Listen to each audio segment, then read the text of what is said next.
Just give me right now, right now. Just give me right now, right now. Just give me right now, right now. Just give me right now, right now, right now, right now. Hey guys, welcome to another episode of LACIOLOGY. Alright, so real quick, I gotta say that if you're listening to this podcast on some kind of podcast streaming source, don't forget you can also find it on YouTube. Just go to YouTube, type LACIOLOGY in the search bar or Lacie and Freshie Productions. Also, if you are watching this video on YouTube or this podcast, I want you to know that you can also stream it on any podcast streaming source. That way, you can listen to it on your way home from work or on your way going to work. Just go to pretty much every podcast streaming source and type in LACIOLOGY or Lacie and Freshie Productions, because this is brought to you by Lacie and Freshie Productions. All right, so if you guys are watching this, then you know who's sitting beside me. I'm probably confused, like, what?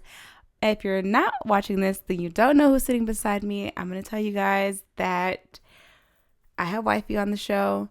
I'm going to have wifey on the show for the next few episodes because Corona. And since I don't want to have anybody over to record, because not saying y'all got some, but I will say I'm not out here having sex without condoms.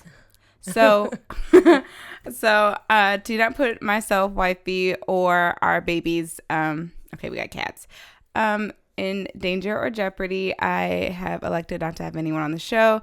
And look, I just figure she at home with me already, so we might as well record because you guys keep coming at me.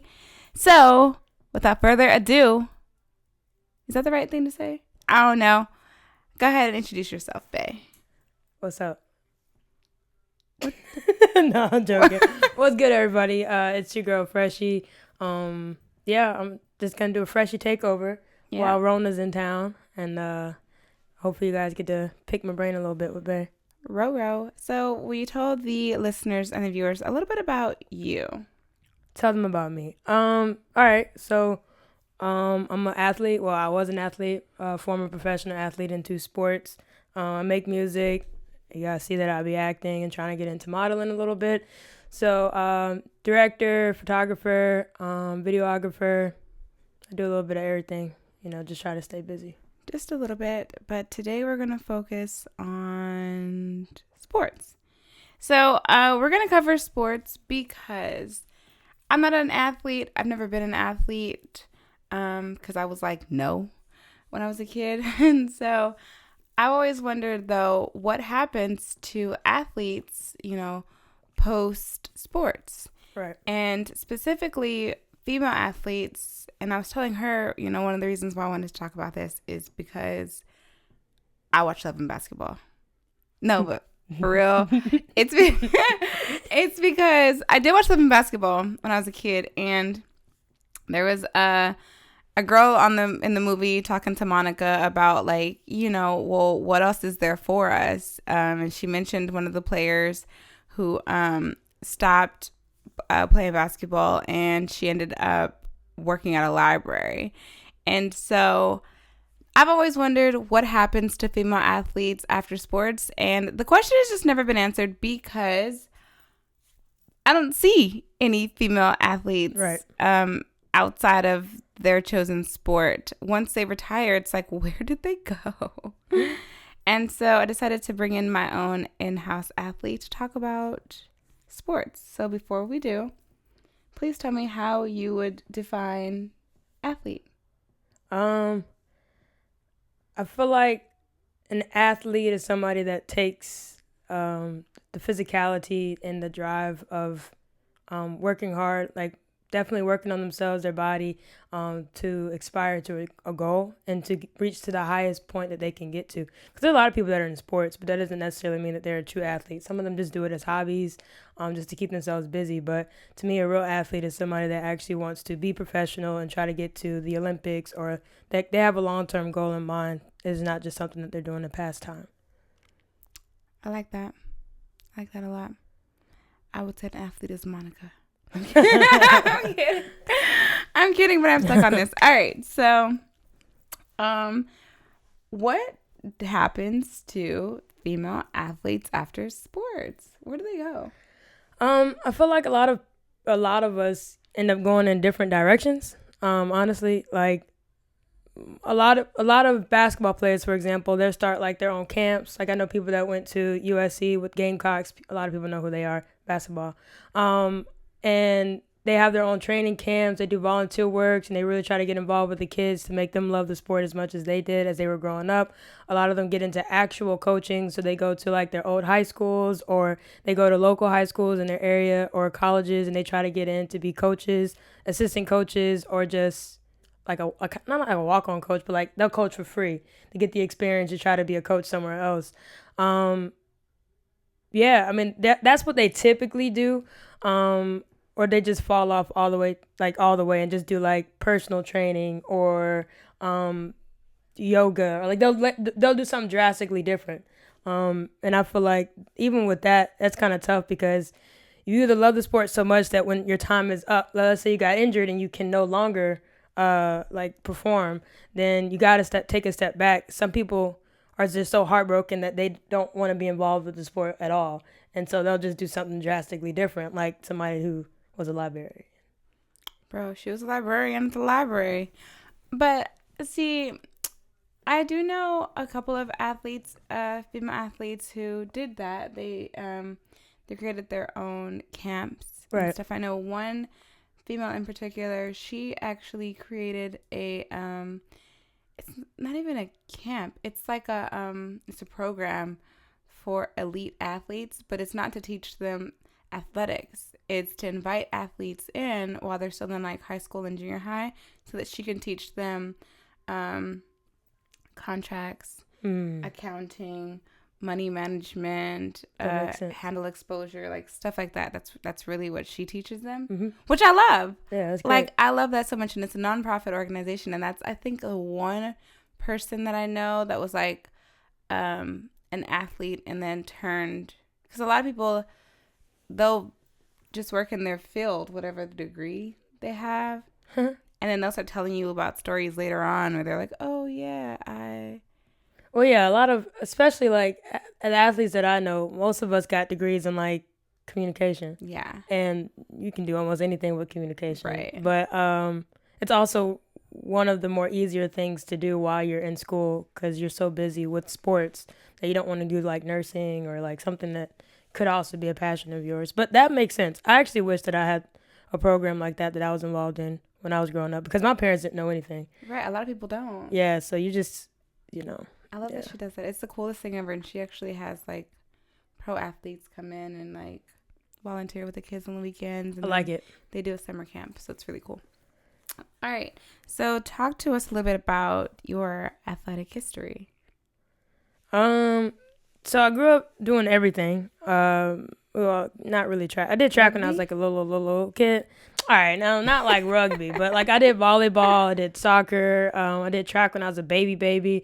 I did I say basketball already? Basketball, softball, did that for a while. Because you're gay. I did, no. I did tennis while I was in summer camps, swimming. I mean, not like sports you played as a kid, but like. Right. So to build off of that, when I got into like high school, I focused more solely on basketball, but I also did volleyball. And so when I was looking to go to school, I wanted to get a basketball scholarship. So I ended up taking a basketball scholarship, and that's how I got to Charlotte originally. I turned down the D1 offers, and I went D2 because I do a lot of obviously extracurricular activities like music and stuff. And with D1, like I wouldn't have been able to do that. So I went to school on a basketball scholarship. I was going to walk on the volleyball team while I was there, but I decided not to do that. So after my first season of basketball, I walked on the track team, and that's how I ended up doing that. And then I was a dual sport college athlete for 2 years after that. And I ended up graduating college with 13 All-American titles for track and field and 2 national championship titles for track and field. And then that led me into my professional track and field career, as well as getting picked up to train professionally with the USA bobsled and skeleton team. And I did both of those for 2 to 3 years as well. Okay. I don't know if I've ever told you this or not, but I must just tell you. I'm scared. When I first started dating you, You know how like families are. I'm super, super close to my family. So they were like, who is this person that you like met that you let come to your house? And I was like, oh, it's this girl. And they're like, well, what is her name? Because they Google everything. And my older sister runs background checks on everyone. She knows that she ran a background check on her. And so she was like, all right, just tell me who she is so I can Google her. And she wasn't expecting to find like as much on her when she Googled her. I'm not even kidding. She was like overwhelmed with like sports related information. She could only find sports related information. And she like, it made her so excited because she's so into sports. So she started like sending me all the articles that she found when I'm not even kidding you guys. I was flooded with articles and newspaper clippings and interview clips. And I was like, I've seen all of these. She's like, did you know that she, and I'm like, girl, please stop sending me this stuff. So now, you know, she was overwhelmed with, and she was like up all day, literally Googling. That makes sense. Yeah. Hey, Arma. That's crazy. That makes sense, yeah. So, okay. It's been a fun ride. You no longer play sports? Question mark. Correct. What was it for you that made you stop playing sports? It wasn't fun anymore? Nah, sports is fun. I'm going to say that because Monica said all of them. I also feel like a true athlete would never say that any sport's no longer fun. Like, you're always going to enjoy it, but that's a true athlete. So when I was in college, the reason why I stopped playing basketball in college was only because I did not like the new coach that they brought in. And we did not. A true athlete wouldn't say it quick. No. This was to the extreme where she was putting her hands on me and stuff like that. And like, Did you guys mess around? No. This is an old lady. It's an old lady. But like, I'm complaining to the athletic department. I'm telling them like, and the team is seeing everything. Like, it got so bad that I'm just like, I can't be in this environment no more. And that's why I quit. And then fun fact, when they were getting rid of the coach, they were trying to get me to come play basketball with them again. Did you? No. Why? Because all right, so the way that things are structured, you got 4 years in school, but since it's D2, things are like a little bit iffy. So I played basketball for those 2 years, and then that means that my indoor track and field season, I never did. So I still had 2 more years of school, and that's when I did the grad school. Now, while I was in grad school, that's when they were trying to bring me on, but I felt like y'all didn't take my discomfort and like my, not safety, but like y'all didn't take any of what I said to the extreme. So, but because we had, and the record was terrible. Like, the reputation of the school decreased when they brought that new coach in. So to me, I'm like, I'm not about to come in and save your program and like help you guys out when I was really trying to, give you guys 100% and help the program and, be conscious and open and honest about what I'm going through. If I felt like they didn't care. So that's why I was like, I'm just done with this school. Now, I did do Pro-Am, which is most collegiate and professional athletes, they come in throughout the summertime. We have a league. Shout out to Anthony Morrow. And that's in Charlotte. So I did that for multiple years, just to kind of stay in shape with that. But I didn't realize, I knew that I was a fast athlete, but I didn't realize how well I would be at track and field. I didn't want to admit it. Me and my dad went through a lot of, arguments while I was a kid, but I was so good at it that I was just like, I'm going to focus on just this. So I'm now going to give this 100%. I'm going to, turn some heads, come out the woodworks and just do this, that, and the third. So now that I've done that, and I did bobsled and skeleton for a while, with them, I felt like, I was wasting so much money, but I didn't actually love it. Like, I felt like I was just doing it to prove to people that I could do it, or just doing it just to go to the Olympics and things like that, but I didn't truly love it. And so I just got to a point where I'm like, do I want to spend $2,000 on a sled, or do I want to spend $2,000 on my film equipment? And I was like, I'd rather spend it on my film equipment. So I was just like, that was kind of tough for me because I don't really quit a lot of things. So from there, it was just kind of like, I'm done. But I was doing bobsled and skeleton as well as track and field on top. Like, I was doing dual sports for so long at that point, my body was tired. So I was getting injured more often. And And I just felt tired. So I was like, I'm going to just take a break. And that's what I did. And my break just Prolonged. Yeah, it just got longer and longer and longer. And I'm only 26, so I can easily just start, competing again, especially with track. That would probably be the only thing that I would give 100% to.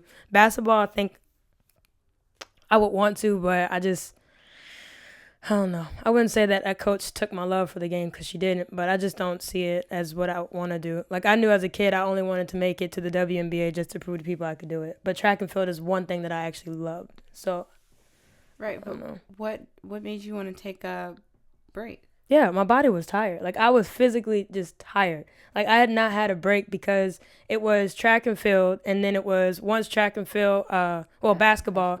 And once basketball was done, I did outdoor track and field. And then once I stopped doing that, I did indoor, outdoor track and field, and then bobsled and skeleton. So it's like I was just always in elite shape, like trying to do 100%. I didn't have an off season, literally didn't have an off season for anything. And I was just like, I'm tired. Like, I'm physically tired. What's indoor track and field? Track and field inside.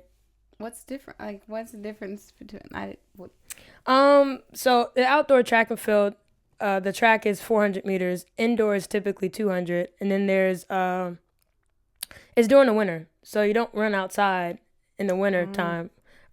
So that's where that is, and I like it. I like the bank tracks. It kind of has like yeah, never mind.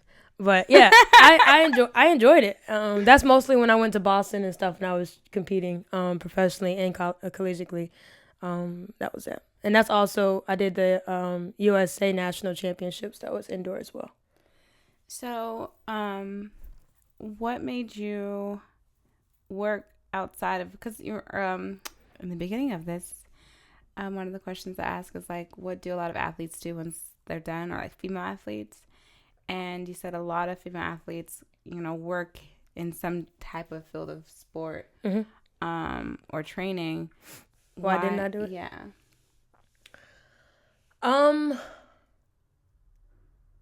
don't think I've admitted to myself, which I don't think my time has come where I'm just done with sports. I just haven't been motivated to get back into track, for example. So for me, I never felt like I wanted to coach. I just don't have it in me to coach. Like, I just don't. But I can be like volunteer help and stuff like that. But I don't want to be a coach at all. So there's that. Also, personal training. I don't really care too much about your body and trying to learn all the mechanics and the bio. Like, I don't care much for that type of stuff either. So I don't think I ever get into personal training. So to me, it's just like, I communicate very well. I'm good at sales. I'm good at all this other stuff. I'm going to just do stuff to make more money and try to... Why do you want to be a coach? Huh? Why don't you want to be a coach? I just told you. I never wanted to be a coach. I know why. Mm-hmm. So cool. I could be a coach's wife out here, but you just playing. The thing is, I would only want to be a coach at my college that I went to. And then start like my own like programs, like AAU basketball. You go around traveling when you're in kids and you play basketball tournaments and games and stuff. I would do that for track and field, but I would want to start at the school that I went to just because I really love the program and I love the coach that I had, and I would want to learn as much as I could learn from him so I can help other people the way that he taught me.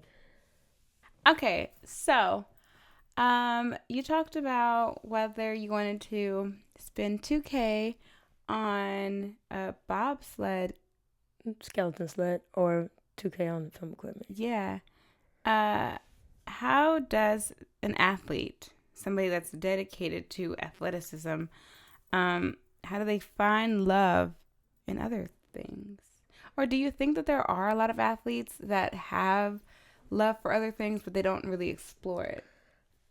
Both. So I'd always been creative. I've always been into the arts and making music and stuff and writing. Like, I've always done that. Again, that's why I chose not to go to a D1 school and I went to D2. Now, a lot of athletes, they'll end up going the D1 route because they're one of the people that are like, I want to make it to the Olympics. I want to make it to this. Like, this is my lifetime goal. Like, especially with men, I really want to make it to the NBA. Like, so they're going to do anything that they can and probably do that on the side.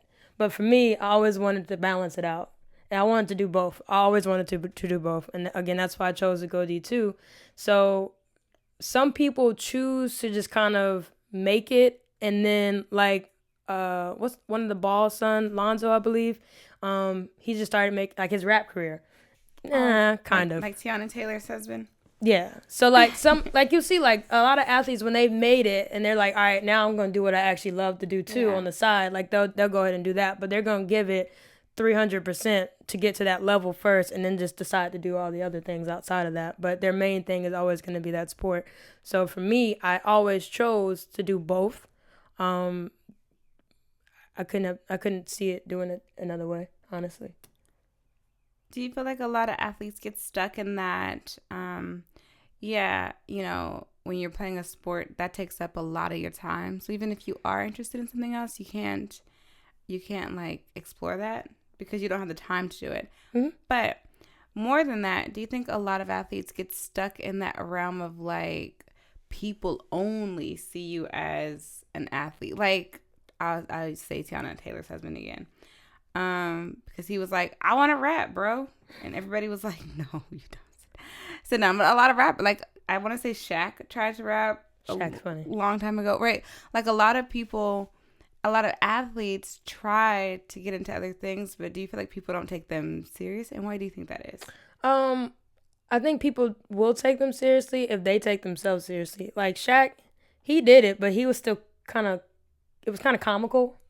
And some of the things that he did as well. No, we just always make fun of him. And yeah. And so I feel like if it's something that you genuinely want to do, like people are going to be like, oh, that's crazy. I didn't know you can do it. Oh, I really like The Masked Singer because a lot of NBA players that are out there singing, you would have never guessed, right? Yeah. And then it's just like, damn, this dude really talented. And so it's like, if you wanted to spend, but you got to think about it, especially on a professional level. Like you're always in the gym, you're always on the road, you're always on the go. When are you actually going to have the time to go to the studio? Yeah, for that, there is the time, thing. But there's also the expectation that people have. Like, I feel like if you watch Brown Sugar, I love Brown Sugar, you guys. Okay. The dude that Sanaa Lathan, his character was dating. Mm-hmm. He was a basketball player, but he really wanted to be a rapper. Mm-hmm. That was the thing that he just really wanted to do. Even when they first met, she was interviewing him because he wanted to talk about how he wanted to get into the music game. But nobody took him serious. And even, him trying to come in at that guy, even though he was drunk, he came at the other dude like, I need a mentor. That's pretty serious. Like every conversation he had pretty much was about how he wanted to get in this music game, but I feel like a lot of people don't take athletes serious when they're exploring something different than their athleticism. I definitely think it's easier for them to put people in a bubble if that's all that they've shown them. And then if you come out the blue with this talent, it's just kind of like, oh, that's cool. I didn't know you could do that. You know what I'm saying? But if you off rip was like making songs and making raps and doing da-da-da-da, people know like I'm a basketball player. He's a basketball player, but he also make music. It's not like I've known you as a basketball player. I've seen you for a basketball player for 10 years, and now you decide to make a song. Like, it's just like, this is something that you probably just did as a hobby, but not something that you love to do. So it's easier to put people in the bubble if that's all you've shown them. So do you appreciate the fact that people don't put you in a bubble? Yes. Or it's actually in a box? Mm-hmm. I do appreciate that people don't put me in a box. But I also never put myself in the box. Right. To begin with. Does that make sense? Yeah. Yeah, I just again, I've always done that, and I've even found ways to, if I'm at school with it, if I'm on the team, like I've made songs for like my teams to run out to. Like I've always done it, and even with videos, I've done highlight tapes for my schools. Like I've done everything, but it's also because I'm not just an athlete. Like I do all of the above, and I present myself as all of the above, and even at meets. We talk to people. I've met singers at track meets. I met other female rappers at track meets. And we always talk about like making songs. When I was bobsled and skeleton, shout out to Katie Ulander. We was gonna get in the studio in Calgary, Canada. Like we was gonna make music. Like, but I've always like made sure people knew like this isn't the only thing that I do. Like you know me for more than just that. Right. Yeah. Which is good because I genuinely do feel like a lot of people don't let. Actually, I think that a lot of people don't let anybody who they've who they've come to expect to do one thing, do anything else. Yep. And it's like even service members. Yep. So many service members are multi-talented, but you can only be in the military, and so there's that. I hate it. I think it's so crazy. I think it's crazy, but I also just feel like it's because naturally we are nurtured into being closed-minded, Mm-hmm. and we can't see past that. You know, like if you went to a church and there was a preacher, but then the preacher was also a good rapper, people would still be shook. Unless he started his church rapping some of his sermons, they would always look forward to. They gonna be like, you know, when preachers start rapping at the end of his sermon, things about to wrap up when he start rapping. But yeah, I definitely see it as just that, and I do think that nowadays it's easier to kind of accept like the younger generation because of social media. Like, because social media, they're always around. You see them not at practice. So if they're in the studio, if they're hanging out with their homies, if they just in the car and they joking or whatever, like you can see this already. Right. So you start to see them as people. Now, back in the day, you didn't really have that much access to them. Right. So it was all you saw of them was on TV playing these games. Right. Like, that's it. So, I mean, that would make sense as well. That makes sense. Yeah. How do you feel like, so earlier we talked about, you know, when you're defining an athlete, somebody who like loves it. Yeah. Right? Not just somebody who plays the game but loves it. How do you, as an athlete, find equal, if not more, love doing something else? I think if, let's just say basketball. If basketball was the only thing that you've done since you were a kid and you didn't do any other hobbies or anything like that, it's very hard for that person to do anything else. Like, they're probably going to be the ones that become the coach or start their own team or start, you know, something. They're never going to let the game go. Like, they're never going to do it.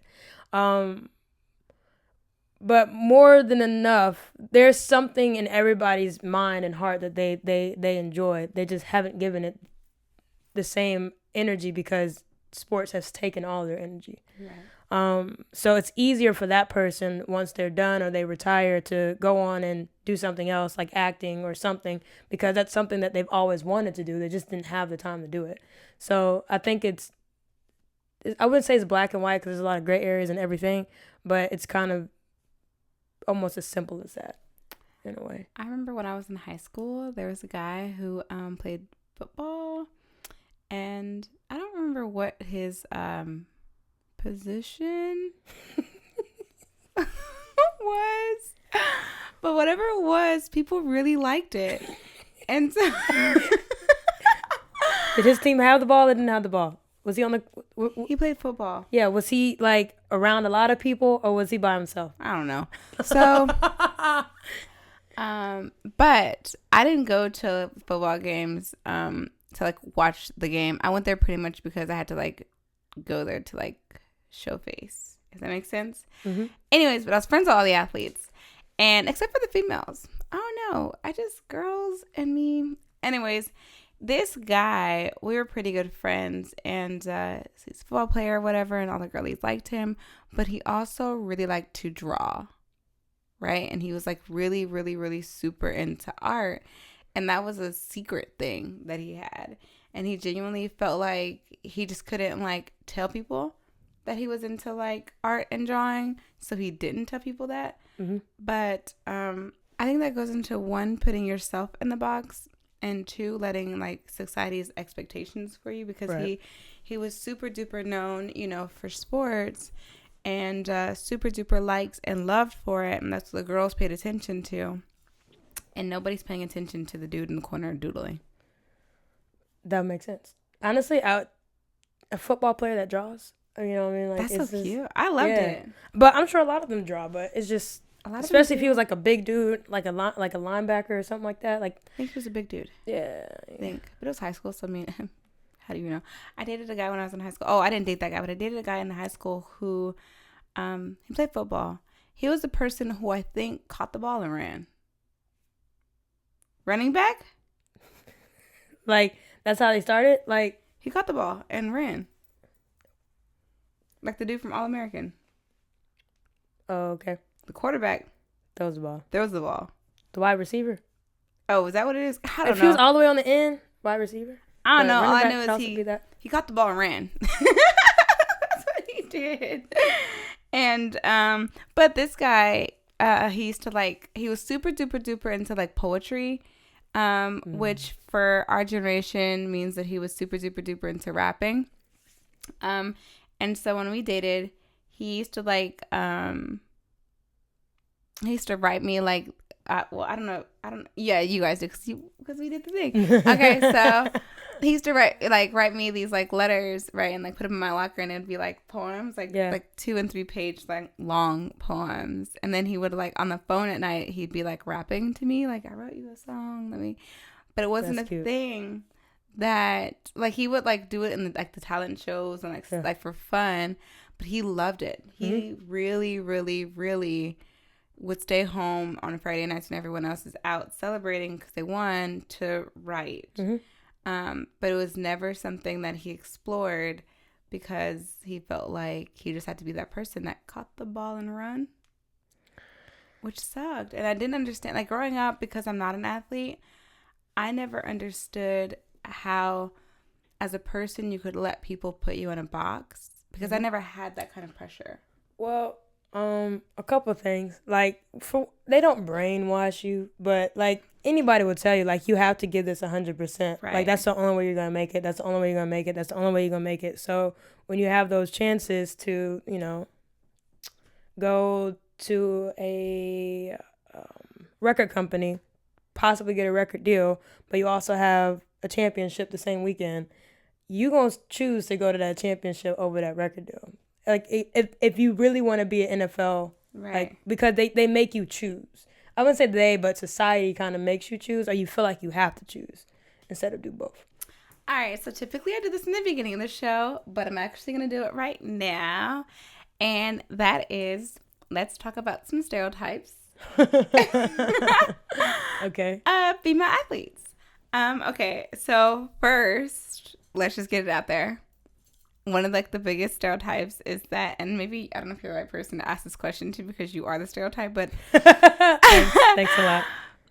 Female athletes are gay. Okay. Is that true? Are there more gay? Of course, there's more gay athletes. Did you read of? And I should have got her name, but there was a she was a basketball player. She played for a WNBA team a couple years ago, and she basically like penned an open letter about how she wanted to quit playing basketball because, was she in the WNBA or was she in college? Anyways, about how she wanted to quit playing basketball because of how many gays there were. I remember. And how people expected her to also be gay, and it made her feel completely uncomfortable. I feel like that's more, I'm not professional. I'm not a professional basketball player, so I don't know about that world. For real. However, I do know other people in it. I feel like that's more so softball. People look at all softball people as gay. Oh my gosh. That's like the like gay literally sport. all. But there are a lot of women that play basketball that are straight. Now, there are also a lot of women basketball players that are gay. And I know so many that on social media you would never guess. They are femme, they do their makeup, they're all over the place. But you can catch them in the gay club, you know, looking like a whole stud. Like, I'm like, what's up, bro? It's like, yeah, I'm on the, you know, I play for the WNBA team, blah, blah, blah, blah. I met one here. I was like, oh, that's what's up. Atlanta Dream, that's crazy, blah, blah, blah. Whole stud, bro. Whole stud. And then I was like, yo, she's like, I do acting and stuff as well. I was like, bet, let me get your information. So I'm in a club, and she pulls up her Instagram, and I'm like, y'all don't see me looking. I'm looking, yeah. But I'm just like, looking at her hand like the phone. I'm like, this is not who I'm looking at right now. This is crazy. And like from now, like I follow her now, and she literally anything she posts on social media, she's a whole femme. But you're gay as hell, bro. Like you're dating my friend. Like it's to me, it's crazy that you know that persona is that. But then you also know these people in real life, where you see people that are more masculine in real life, but on social media or on the courts. They talk more feminine, and their mannerisms are more feminine. So I can see how other people expect everybody to be like that, because I know so many people that aren't feminine, but y'all make them look feminine. So probably everybody in the WNBA gay. But I know a lot of feminine women that play basketball professionally that are straight. So I can't justify it, but I don't know what goes on in locker rooms either. Let's talk about harassment. Okay. Right? Because, in this open letter that this particular female wrote, one of the things that she felt it was important to highlight was how she felt like she was being harassed, right? Because of the expectation that she was supposed to be gay. And if she wasn't gay or she didn't say she was gay, people were just like, oh, well, you just don't know it yet. Do you feel like there's a level of harassment that also goes on for straight girls from gay girls when it comes to sports that we don't talk about, or no? For whatever reason, I played a lot of sports, but I feel like this is a conversation that's talking about basketball because there's so many straight women in track and field that I can't even think about that when we're having these conversations. So basketball, with almost any other sport, but basketball specifically, this is your family. You're around them more than your actual family. You're there almost 24/7 with this team, and as a lesbian, I can have a crush on my teammate. You know what I'm saying? I'm always around you. You're so cute. I see you without clothes on, with clothes on. You know what I'm saying? I see you in different elements. So I can't say that I'm not in that locker room, or I'm not in any I've never been in any professional basketball locker room to know the truth. But if a teammate had a crush on you, but really had a crush on you and has been a crush for years, and they always make like little jokes or like they'll touch on, because everybody do that in regular conversation. But if you're, let's just say, really religious, you're off rip going to be offended. Even if the person is being nice, you know what I'm saying? Anything is going to be kind of like a harassment to you. And I don't know the truth behind the story, but I'm just saying it's possible for anybody that's straight, that's around lesbian women all the time, to feel insecure or uncomfortable. Right. Because I could just imagine, like, when I read the letter a few years ago, because for whatever reason, I always date athletes, which is weird because I don't know anything. But when I read the letter a few years ago, it was published somewhere, whatever. And I read it with my ex-professional athlete partner, who was a coach at the time, and she was like bothered by this, right? That makes sense. Like pretty upset, right? And I'm not an athlete, but I feel like as a feminine woman who people find themselves having crushes on, and I'm gay, if I had to be in a locker room all the time where I had to shower next to you or change next to you, and I felt like you were always like eyeing me, like you're right. It is an uncomfortable feeling. And this female athlete wasn't saying like there should be no gays in sports, but that we do need to talk about or have this conversation. Yeah, because there are women who do feel uncomfortable in the locker room with their teammates the same way that they would if they were in a locker room with men. Yeah. And I was like, damn, that's crazy. But I mean, I think that's a fair conversation to have. Right. I think that if somebody is uncomfortable or that they're not interested, stop. You know what I'm saying? Right. Don't make the person more uncomfortable, because it could have happened. But they could have done nothing but just look at you every blue moon or whatever. And you know they're gay. Yeah. So, I mean, I didn't read it because I didn't want to read it. Right. Sorry. Nah, it's cool. But it's just like, it also could be not her, but there can also be situations where maybe you did slip up one night and you kissed somebody, and then there's like a rumor on the team, and now you trying to fight this rumor, you know what I'm saying, because you decided to dabble a little bit, and now you feel harassed because of that as well. Like, that's also a thing. Don't blame me because you know what I'm saying, you decided that one day you like me and the next day you don't, and then we tried to act on it, and now you gonna, you know what I'm saying? Ouch. That was terrible wording. I do not condone her. No. So let's talk about another stereotype, and that is that people do not take female athletes as serious as male athletes. Okay. So before we had this podcast, I was thinking about this. I do my best thinking in the shower. I know you guys understand. And so I was in the shower, and I was thinking about this, and I was thinking, I feel like, I want to know why you think this is, because it's obviously true, right? But I feel like it's because men rule the world. It just is what it is. And I feel like men feel like and have brainwashed specific women, or some women, a lot of women, into thinking that their place is in the kitchen. Their place is in the kitchen. Their place is at home. Their place is taking care of their family. So when you see an alpha female, you see an athletic female, one who could do the same thing as, you know, this guy or that guy, I feel like men, it doesn't register. Like, they imagine men as like the providers. They're supposed to be the ones outside mowing the lawn and doing physical stuff and chopping down trees and, you know, killing bears and carrying them home on their backs. So when you see a man playing like a contact sport, you expect that because he's already expected to be more aggressive that way. Mm-hmm. And then when you see a woman playing a contact sport, it's still to this day taboo and hard to support because people don't know how to take it, because you can't get that idea of what a traditional woman's supposed to be out of your head. Yes and no. So I think it's more so, and we can use basketball for an example. Right. If you go to a men's game, it's more exciting. There's more roughness. There's more dunks. There's more exciting things that are happening in the atmosphere of the game.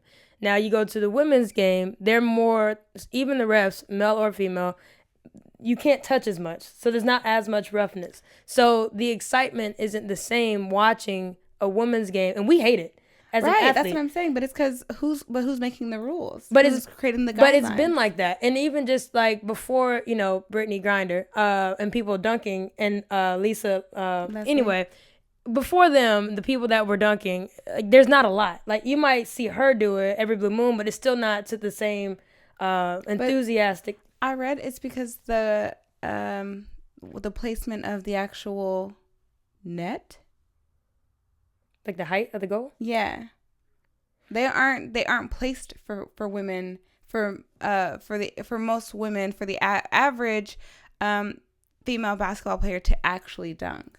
Well, yeah, they could easily lower it. But no, but that's even like when you're a kid playing or when you're in high school playing. The nets they're placed for men to create a more fun atmosphere for you to watch a guy, but not for women. Because I think it's crazy because they can lower. They could, but they don't. But that's what I'm saying. But either way, like, to the question, is just kind of like, I think that when people do expect women to be in the kitchen and things like that, but athletically wise, that's why I really like track, because a fine ass woman running 100%, we already know numbers speak for themselves. Like, this is a great sport, male and female, doesn't matter. But basketball, it's literally a difference in the game. I think it's because the difference in contact. So it is literally just that. But it's like, as an athlete that played basketball, we hate it when they made new rules that we can't touch more, we can't blah, blah, blah, blah. Like, we can't be as aggressive, because that's how I play. I play rough as hell. And so it just takes the fun away. There's more stopping. It's like, it's right. It's like more boring to watch. It's less entertaining. And so that's why I think men have more, not success, but notoriety, and, you know, just more. They do have more success, and they make a shit ton more money. It's crazy. All right, so let's talk more stereotype. Life after sports. Okay. Their stereotype is that there is more opportunity for men after sports than there are for women. Yes. Why do you think that is? I know why I think it is.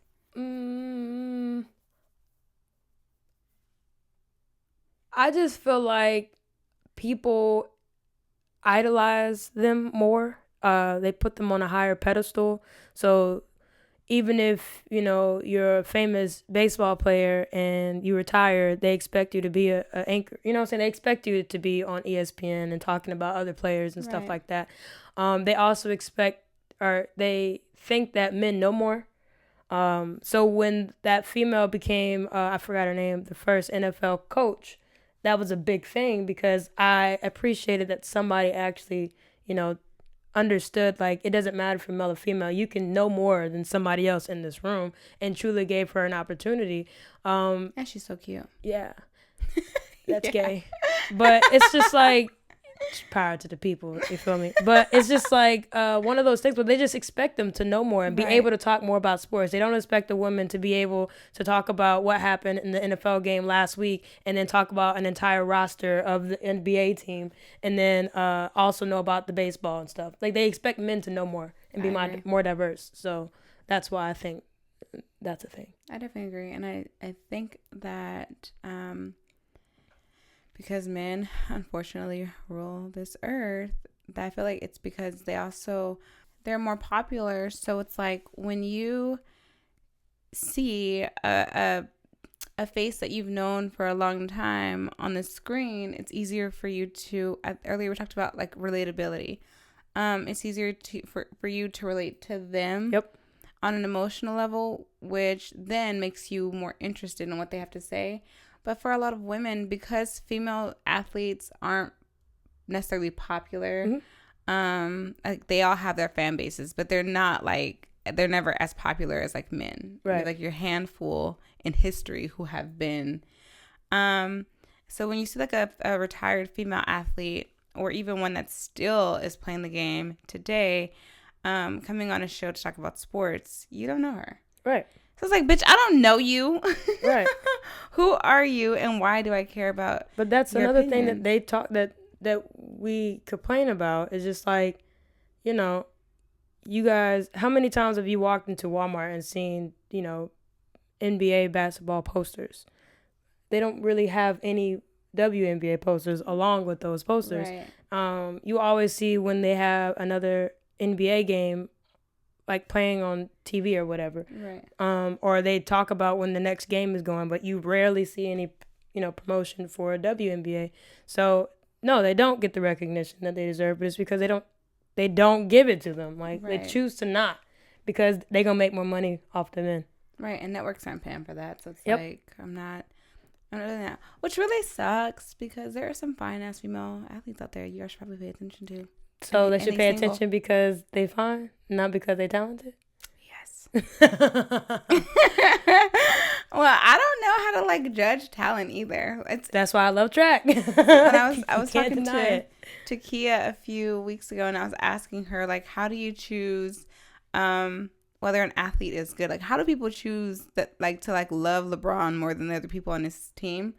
And it's the same thing with like athletes. Like, how did Lisa Leslie become the face of the WNBA, but not like any countless number of other women? That's not shade. I genuinely don't know. Because I don't know how to choose. Like, how do you know if everyone is good enough to make it to like the big leagues? Then well, everyone's not good. No, but the people who are. Okay, but you look at ratings, also style of play. Because we're looking at basketball now. Because like people have a certain game and people like swag. You know what I'm saying? Like people present that in their game. So you like the way someone plays better. You like the style of somebody shooting, but you also look at their numbers, triple doubles. Kind of where they rank in top of athletes. That's backed by paper and fact. But then you also can like their personality when they play.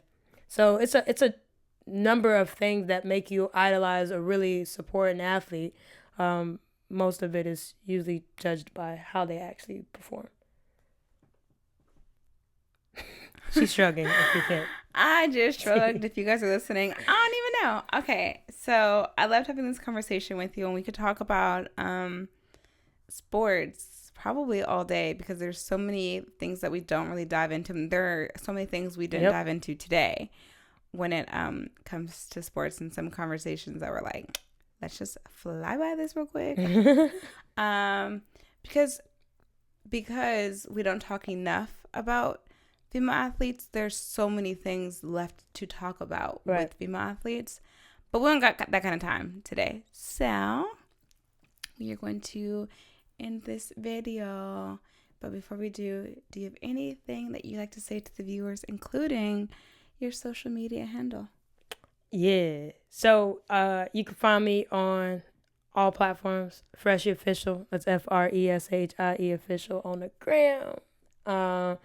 Also, I still have some of my track and field and basketball stuff up on my athletic page, Real Life of Kia, on Instagram. I don't be on it. I don't use it. But if you want to go look up some of my old hashtags, Nakia's, Nakia's Skeleton and Nakia Meets Bobsled and Nakia's Track Journey. Those are hashtags. You can see some of my content as well from competing professionally and collegiately.